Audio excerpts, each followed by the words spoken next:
Kailangan ko kung sino yan. Hello, walaan nyo sino? Ay, sa Segera yan. Ano? Ay, sa Segera. Si Constantine.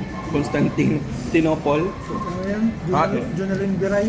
Jangan biray. May enter din pala siya. Hello to everyone! It's been a while na hindi talaga ako nakapag-vlog dito sa YouTube. At kalawang na talaga ang utak ko. At hindi ko na talaga alam kung paano ko talaga i-intro ang video na ito. Kaya samahan mo na lang ako para kumain dito sa KFC. Para sa akin lang talaga, no? Mas masarap talaga itong KFC compared dun sa Jollibee na nandito sa Saudi Arabia. Hindi ko lang talaga alam kung bakit. At ayun na nga. So kaya habang nag-order ako dito, kung gusto ko lang sanang kumustahin kayong lahat. Kung kumusta na kayo dyan kasi it's been a while. Kaya kung ikaw nanonood sa video na ito, let me know in the comment section kung kumusta naman ang buhay nyo. Matapos ang ilang mga taon at mga bagyo na dumating sa atin, especially nung mga taga Cebu dyan ha. Shout out po sa inyo. Ay, taga Cebu din pala ako. Shout out din pala sa akin.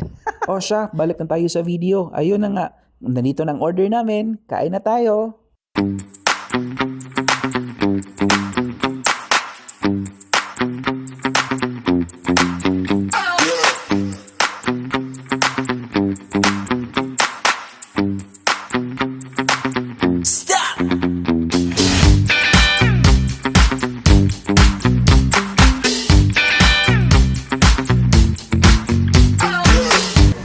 Pakinggan nyo.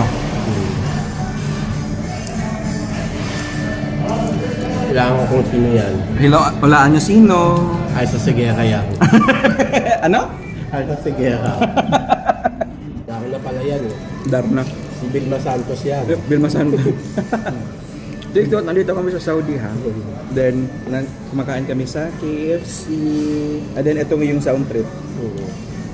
Si Vilma Santos yung nakanta niya. Ha? Ano eh? Si Vilma. Si Constantine. Constantine Tinopol. Ano yan? Ah, Jonalyn Biray. Jangan biray. May enter din pala siya. Dito na ako sa bahay. Ayun, pagkatapos busog na ako. I think that's all. Thank you so much for watching. So yun lang ang aming ganap after the work. So kaya thank you so much for watching and please subscribe to my channel. See you in my next video.